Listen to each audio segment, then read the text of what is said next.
बहुत समय पुरानी बात है। मिथिलावती नाम की एक नगरी थी। उसमें गुणदीप नाम का एक राजा राज करता था। उसकी सेवा करने के लिए दूर देश से एक राजकुमार आया।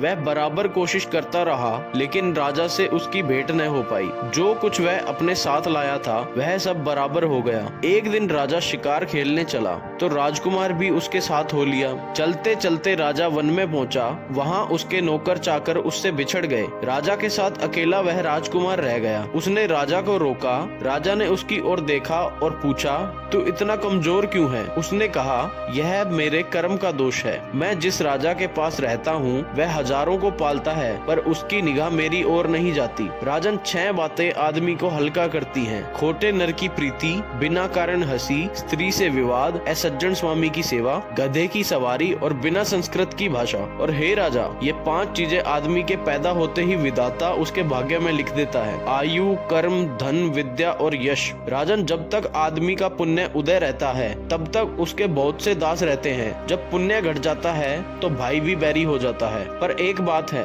स्वामी की सेवा अकारथ नहीं जाती, कभी न कभी उसका फल मिल ही जाता है। यह सुन राजा के मन पर उसका बड़ा गहरा असर पड़ा। कुछ समय घूमने घामने के बाद वे नगर में लौट आए। राजा ने उसे अपनी नौकरी में रख लिया और बढ़िया बढ़िया कपड़े और गहने दिए। एक दिन राजकुमार किसी काम से कहीं गया था। रास्ते में उसे एक देवी का मंदिर मिला। उसने अंदर जाकर देवी की पूजा की और जब वह बाहर निकला तो देखता क्या है कि उसके पीछे एक बड़ी ही सुंदर कन्या चली आ रही है। राजकुमार उसे देखते ही उसकी ओर आकर्षित हो गया। स्त्री ने कहा, पहले तुम कुंड में स्नान करके आओ, फिर जो कहोगे सो करूंगी। इतना सुनकर राजकुमार कपड़े उतारकर जैसे ही कुंड में घुसा और गोता लगाया कि वह अपने नगर में पहुंच गया। वह बड़ा हैरान हुआ। उसने जाकर राजा को सारा हाल कह सुनाया। राजा ने कहा, यह अचरज मुझे भी दिखाओ। तो दोनों घोड़े पर सवार होकर देवी के मंदिर पर आए। अंदर जाकर दर्शन किए और जैसे ही बाहर निकले वही स्त्री प्रकट हो गई। राजा को देखते ही बोली, महाराज, मैं आपके रूप पर मुग्ध हूँ। आप जो कहोगे वही करूंगी। राजा ने बोला, ऐसी बात है तो तू मेरे इस सेवक से विवाह कर ले। स्त्री बोली, यह नहीं हो सकता, मैं तो आपको चाहती हूँ। राजा ने कहा, सज्जन लोग जो कहते हैं उसे निभाते हैं और तुम भी अपने वचन का पालन करो। इसके बाद राजा ने उसका विवाह अपने सेवक से करा दिया। इतना कहकर बेताल बोला, हे राजन, यह बताओ कि राजा और सेवक दोनों में से किसका कार्य बड़ा हुआ? तो राजा ने कहा, नौकर का।